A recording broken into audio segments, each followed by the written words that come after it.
안녕하세요. 인공지능 기초수학 과목의 첫 번째 시간입니다. 저는 부산대학교 천정수입니다. 1장에는 크게 5개의 주제로 구분되어 있습니다. 이번 시간에는 이 중에서 첫 번째 인공지능, 두 번째 생성형 인공지능에 대한 이야기입니다. 인공지능의 역사와 정의, 그리고 생성형 인공지능의 종류 몇 가지를 살펴보도록 하겠습니다. 인공지능이란 무엇일까요? 인공지능의 정의에 대해서는 학자마다 다양한 정의가 있습니다만 어떤 것이 단 하나의 정답이라고 할 수는 없습니다. 그러나 비슷한 맥락의 뜻을 가지고 있으며 종합해보면 인간의 지능을 인공적으로 구현할 수 있는 것을 인공지능이라고 합니다. 여기서 말하는 인간의 지능이라고 하는 것은 학습, 추론, 그리고 지각하는 능력을 말합니다. 이제 간단하게 인공지능의 역사와 다양한 생성형 인공지능 몇 가지를 살펴보겠습니다. 앞서 소개한 다양한 학자들의 정의 몇 가지와 우리나라에서 정의한 인공지능에 대한 이야기입니다. 정부가 2019년 12월에 발표한 인공지능 분야 국가 전략으로 경제, 사회 전반의 혁신 프로젝트인데 여기에서 정의한 인공지능이라고 하는 것은 인간의 지적 능력을 컴퓨터로 구현하는 과학기술이라고 했습니다. 간략하게 인공지능의 역사를 살펴보겠습니다. 인공지능의 역사는 1950년 앨런 튜링으로 올라갑니다. 튜링은 지능적인 기계를 만들 수 있다라고 얘기를 했으며 이를 시험하기 위한 튜링 테스트를 고안하게 됩니다. 이후 1956년 다트머스 워크샵에서 기계가 인간처럼 학습하고 발전할 수 있는지에 대한 토론이 이루어졌는데 이때 인공지능이라는 용어가 처음 사용되었다고 합니다. 1960년대의 전문가 시스템이라고 하는 것은 인간 전문가의 의사결정 능력을 모방한 컴퓨터 시스템을 말합니다. 인공지능 소프트웨어의 첫 번째 성공적인 형태 중에 하나로 여겨지고 있습니다. 이 전문가 시스템은 사람이 설정한 규칙에만 의존하여 동작하며 복잡한 현실 세계를 이해하지 못했다라는 한계에 부딪히게 됩니다. 그래서 요 당시에는 인공지능에 대한 기대감이 살짝 하락하기 시작합니다. 그런데 이때 웹에서 수집한 데이터를 활용할 수 있게 되면서 인터넷이 등장합니다. 스스로 학습해서 정보 처리하는 머신러닝, 즉 기계학습이 등장하게 됩니다. 이러한 머신러닝은 이것을 바탕으로 해서 인공지능의 핵심 기술인 딥러닝, 즉 심층 학습의 기반 연구가 싹을 틔우기 시작합니다. 여기서 딥러닝이라고 하는 것은 인간의 뇌 구조를 모방한 신경망을 이용해서 이미지, 음성, 자연어 등을 처리하는 것을 말합니다. 2000년대에는 대표적인 것으로 구글 검색 또는 소셜미디어의 대중화 등이 있었습니다. 딥러닝은 2010년대부터 급속도로 성장하게 되었는데 그 배경에는 컴퓨터 시스템이라고 하는 하드웨어의 성장, 그리고 인터넷, 검색 엔진이 발전하면서 학습할 수 있는 대량의 데이터가 생긴 것이기 때문입니다. 딥러닝이 역사를 바꾼 대표적인 사례 몇 가지만 소개하자면 2012년도에는 딥러닝 기반의 인공지능인 알렉스넷이 세계 이미지 인식 대회에서 1등을 한 일이 있었고요.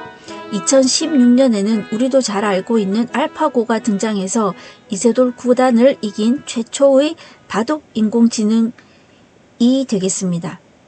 2022년 11월 말에 챗 GPT가 등장하면서 우리는 생성형 AI라는 말을 익숙해지게 되겠습니다. 클라우드 AI에서 온 디바이스 AI라는 말이 있는데요.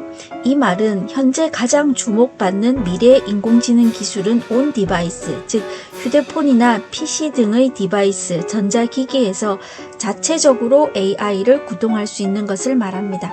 오른쪽에 보면 미래라고 되어 있는데요. 인공지능을 철학적인 강점과 능력에 따라서 분류할 수도 있는데 약, 강, 그리고 초인공지능으로 분류했습니다. 우리가 알고 있는 아이언맨 영화에 나오는 자비스가 바로 강인공지능이 되겠습니다. 범용 인공지능이라고도 얘기를 합니다. 인간의 학습과 사고 능력을 갖춘 인공지능이라고 얘기를 할 수가 있겠습니다. 여기서 초인공지능은 현실에는 존재하지 않지만 초고도화된 인공지능을 얘기합니다.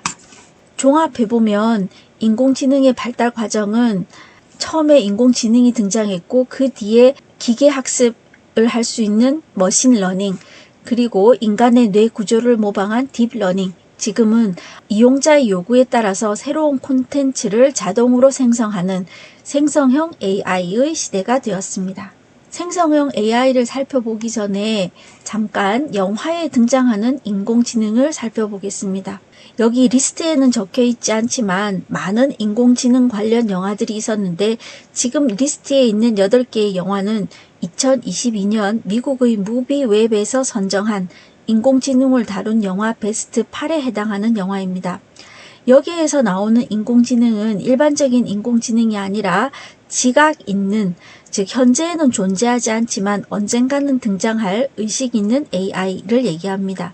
영화 이름 옆에 있는 것은 그 영화에 등장한 인공지능의 이름입니다.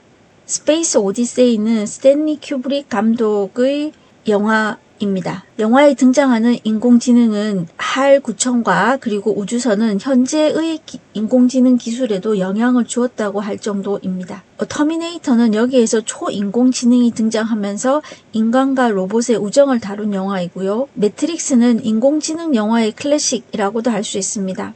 그녀라고 하는 허라고 하는 이 영화는 인간과 AI와의 로맨스를 그린 영화인데요. 오스카와 골든글로브에서 각각 각본상을 수상할 정도로 좋은 영화입니다. 자, 이제 생성형 인공지능에 대해서 알아보겠습니다. 생성형 AI, 생성형 인공지능이란 무엇일까요? 왜 굳이 앞에 생성형, 즉 제너러티브라는 단어를 붙였을까요? 기존 데이터의 분포를 학습해서 새로운 데이터를 생성한다라는 의미입니다. 생성 또는 새로운이라는 말에는 학습한 데이터와 유사한 속성을 가지면서 독창적, 즉 창작의 의미가 포함되어 있습니다. 다양한 분야에서 인간의 창의성을 반영할 수 있다는 점에서 큰 잠재력을 가지고 있다고 할 수 있습니다. 판별 모델과 생성 모델이라는 말이 있는데요. 생성형 AI 이전의 인공지능은 주로 판별하는 것이었습니다. 예를 들어서 학습한 데이터가 개와 고양이라고 입력이 되었다고 한다면 입력되는 데이터는 오로지 두 종류로만 판별합니다. 다른 종류의 동물이 입력되면 적절한 결과를 내놓지 못할 가능성이 있지요. 그러나 생성 모델은 입력된 데이터를 바탕으로 새로운 데이터 자체의 확률 분포를 학습하게 됩니다. 개와 고양이를 열심히 학습한 상태에서 새로운 유형의 동물이 입력되면 낮은 확률이지만 새로운 동물로 인식을 할 수가 있습니다. 본 수업 시간에는 생성형 인공지능 중에서 학생들이 가장 많이 사용할 법한 인공지능 몇 가지를 소개하겠습니다. 인공지능 플랫폼 중에서 제미나이, 그리고 이미지를 생성하거나 이미지를 편집할 수 있는 마이에디트, 그리고 문서를 요약하거나 유튜브를 요약할 수 있는 릴리스 AI를 소개하도록 하겠습니다. 먼저 인공지능 플랫폼 제미나이와 챗 GPT에 대한 이야기입니다. 인공지능 플랫폼 중에서도 지금 이 두 모델은 멀티모달 모델이라고 하는데요. 즉 멀티라고 하는 것은 다양한, 모달은 모달리티에서 나온 말입니다. 그래서 다양한 입력 방식을 제공하는 인공지능 플랫폼 중에서 대표적인 두 가지 모델입니다. 챗 GPT는 우리가 계속 사용할 예정이므로 이번 시간에는 제미나이의 사용법을 알아보도록 하겠습니다. 제미나이라고 하는 것은 구글의 대형 언어 모델을 기반으로 하는 인공지능 검색 엔진 서비스입니다. 구글의 서비스이기 때문에 당연히 구글 계정으로 로그인이 가능하겠습니다. 또한 멀티모달, 즉 다양한 입력 방식을 허락하는 모델이기 때문에 음성, 이미지 등으로도 입력이 가능합니다. 이 화면은 첫 번째 화면이고요. 두 번째 화면은 제가 질문한 내용에 대한 답변을 받은 내용입니다. 원하는 답변을 받기 위해서는 정확한 질문을 해야 되는데 그 질문에 대한 방법은 다음 시간에 질문의 기술에서 다시 하도록 하겠습니다. 이제 제미나이에서 실제 질문을 해보도록 하겠습니다. 아래의 주소를 클릭하게 되면 다음과 같이 구글의 딥마인드 홈페이지가 나오게 됩니다. 여기에서 Chat with Gemini를 누르시게 되면 다음과 같은 화면이 나옵니다. 여기에서 로그인 버튼을 누르시고 구글 계정으로 가입을 하시면 로그인 할 수가 있습니다. 저는 이미 로그인 한 상태입니다. 여기에서 질문을 할 때 오른쪽에 보시면은 마이크 사용도 가능하다는 것을 알 수가 있습니다. 저는 여기에서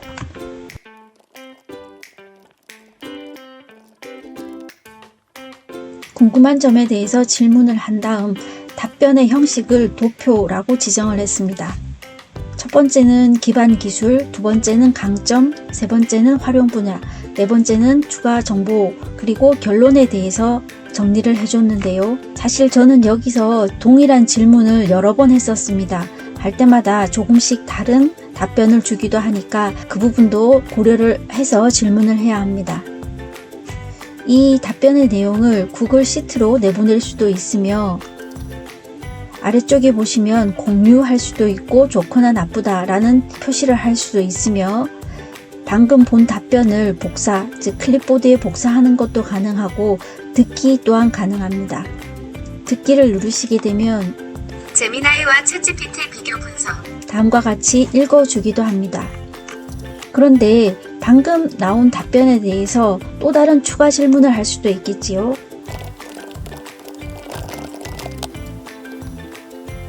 멀티모달이라고 하는 기능이 있다라는 것과 뛰어난 코드 생성 능력, 우리도 나중에 사용하게 되겠지만 우리가 사용할 파이썬 같은 프로그래밍 언어에 대해서 질문을 했을 경우에 거의 완벽하게 코드를 생성해 주기도 합니다. 다시 돌아가서 여기에 있는 답변은 요 슬라이드를 만들 때 했던 답변입니다. 방금 보신 답변과 약간의 차이점이 있다는 것을 알 수가 있습니다. 자, 이제 이미지 생성과 편집에 대한 생성형 AI를 보도록 하겠습니다. 대표적인 이미지 생성형 AI로는 미드저니, 스테이블 디퓨전, 제미나이 등이 있습니다. 또한 여기 포함되어 있는 달리3도 있겠지요. 미드저니는 여기에 기재하진 않았지만 텍스트를 입력하면 인공지능이 이미지를 생성해주는 텍스트 투 이미지 모델로 생성되는 이미지의 퀄리티가 매우 높은 이미지 생성 AI입니다. 2022년도에 미드저니를 통해서 생성한 스페이스 오페라 극장이라고 하는 작품이 콜로라도 주립 박람회 미술 대회에서 디지털 아트 부분에서 1등을 차지한 일이 매우 논쟁이 된 적이 있습니다. 지금 보고 계시는 왼쪽 화면에 있는 달리3라고 하는 것은 픽사의 애니메이션 로봇인 월-E, 그리고 스페인의 초현실주의 미술의 거장인 살바도르 달리의 이름을 합해서 만들어진 이름이 되겠습니다. 지금 보고 계시는 이 그림 두 가지는 제가 로봇셀을 그려줘 라고 하는 질문에 대해서 그려준 결과물이 되겠습니다. 오른쪽에 있는 마이 에디트를 보도록 하겠습니다.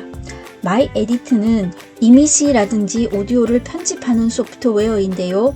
증명사진이나 AI 아바타 등을 만들기 위해서는 크레딧을 실은 구매해야 합니다. 각자 가지고 있는 사진을 가지고 실습을 해보도록 하겠습니다. 저는 지금 구글 계정을 통해서 이미 로그인이 된 상태입니다. 물론 여기에서도 원하는 기능을 다 쓰기 위해서는 유료 버전을 구매를 해야 됩니다. 우리가 넷플릭스 또는 배달의 민족과 같은 서비스를 이용하기 위해서 구독료를 내는 것과 같은 이치라고 생각하시면 되겠습니다.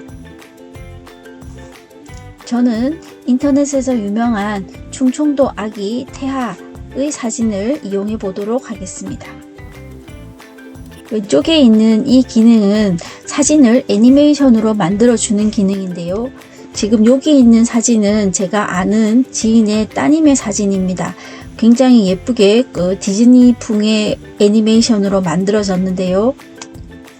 이 사진의 결과물을 한번 볼까요? 왼쪽에 노란색으로 표시되어 있는 부분은 돈을 내야 되는 것이고 그렇지 않은 부분은 바로 사용이 가능합니다. 간혹 원본이 더 좋을 때도 있습니다. 각각 한 번씩 눌러볼까요?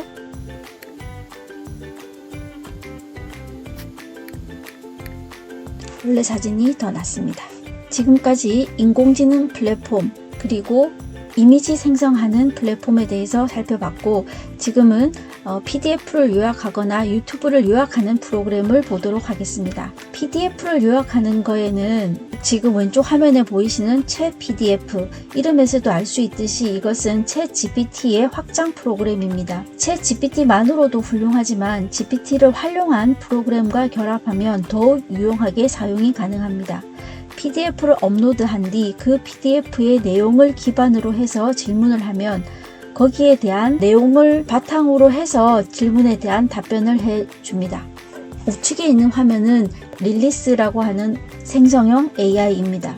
한번 업로드해서 어떤 결과물을 주는지 보도록 하겠습니다. 마찬가지로 저는 지금 로그인이 된 상태인데요. 업로드를 하기 위해서는 여기 있는 요 표시를, 클릭 표시를 누르게 되면 파일을 선택할 수 있는 화면이 나옵니다. 저는 이 파일을 선택해 보겠습니다. 비교적 짧은 파일인데요. 오른쪽에 파일의 내용이 나오고 왼쪽에 요약본이 나옵니다. 핵심 요약 같은 경우에는 크레딧이 없다면 사용할 수가 없습니다. 저 같은 경우는 지금 무료 용량을 다 소진해서 핵심 요약을 지금은 볼 수는 없습니다. 하지만 제가 좋아하는 기능은 마인드맵 기능인데 매우 깔끔하게 잘 정리를 해주고 있습니다. 자, 이번에는 음성 요약하는 프로그램을 소개하도록 하겠습니다. 왼쪽에 있는 것은 다글로이고 오른쪽에 있는 것은 클로바 노트, 클로바 X라고 하는 화면입니다. 왼쪽에 있는 다글로부터 먼저 설명을 하자면 2017년도 국내 최초로 음성 인식 기술을 활용하여 만든 인공지능 받아쓰기 서비스가 다글로입니다. 녹음된 파일을 변환해서 텍스트로 만들어주기도 하고 유튜브 내의 음성을 텍스트, 즉 스크립트를 만들어주는 기능도 제공합니다. 오른쪽은 네이버의 인공지능 플랫폼인 클로바입니다. 이 안에는 클로바 노트만 있는 것이 아니라 동영상에 음성을 입히는 클로바 더빙, 클로바 노트 등등이 있습니다. 검색하거나 날씨, 음악 추천, 번역, 프리토킹 등 다양한 기능을 제공하게 됩니다. 음성 요약에 관한 부분은 생략하고 다음으로 넘어가겠습니다. 유튜브를 요약하는 생성형 인공지능 두 가지가 나와 있습니다. 유튜브를 요약하는 AI 중에서 왼쪽에 있는 리트는 국내 스타트업이 만든 챗 GPT에 기반을 둔 한국형 서비스입니다. 리트는 GPT-4와 같은 다양한 생성형 AI를 한 자리에서 무료로 사용할 수 있는 서비스입니다. 2023년 12월에 모두 무료로 전환하여 제공하고 있으며 국내 서비스인 만큼 네이버와 카카오톡으로도 가입이 가능합니다. 오른쪽에 있는 부분은 방금 보았던 릴리스 AI입니다. 릴리스 AI에서 유튜브를 어떻게 요약하는지 한번 보도록 하겠습니다. 이 부분은 미리 제가 요약해 놓은 마인드맵과 또 질문하기 창을 화면에 갖다 놓은 것입니다. 아까 PDF 요약했던 파일하고 동일한 화면이 뜨게 됩니다. 이번에는 여기에 유튜브를 요약해 보도록 하겠습니다. 유튜브에서 제가 원하는 것을 검색한 다음 유튜브에 있는 주소를 가져오게 되면 여기에 입력을 할 수가 있습니다. 여기에서 요약을 해도 되는데요. 시간 관계상 제가 먼저 요약해 놓은 것을 보도록 하겠습니다. 요 내용이 되겠습니다. 제가 붙여놓은 오른쪽에는 일이란 무엇인지에 대해서 젠슨 황이 인터뷰한 내용입니다. 유튜브 요약에서도 마찬가지로 타임라인 요약, 핵심 요약, 그리고 이 유튜브에서 말한 스크립트 내용까지 다 볼 수가 있습니다. 또한 마인드맵을 볼 수도 있고요. 요 내용이 바로 방금 했던 그 인터뷰 내용에서의 마인드맵 내용입니다. 화면 아래쪽에 중간에 보면 질문 또는 글쓰기를 요청하세요 라는 얘기가 있는데요. 여기에서는 방금 보았던 이 동영상을 기반으로 두고 질문을 할 수가 있습니다. 그래서 라고 결론을 바로 물어볼 수도 있죠. 답변을 이렇게 주고 있습니다. 마지막 문장이 결론이 될 것입니다. 또한 여기에 대해서 좀 더 추천한 질문을 더해서 내가 알고 싶어 하는 것을 알아낼 수도 있겠습니다. 전달받은 링크에 유튜브 영상을 요약한 다음 핵심 정보를 파악한 뒤 필요한 부분만 다시 들으면 되므로 요즘 같은 시대에 아주 필수적인 프로그램이라고 볼 수 있겠습니다.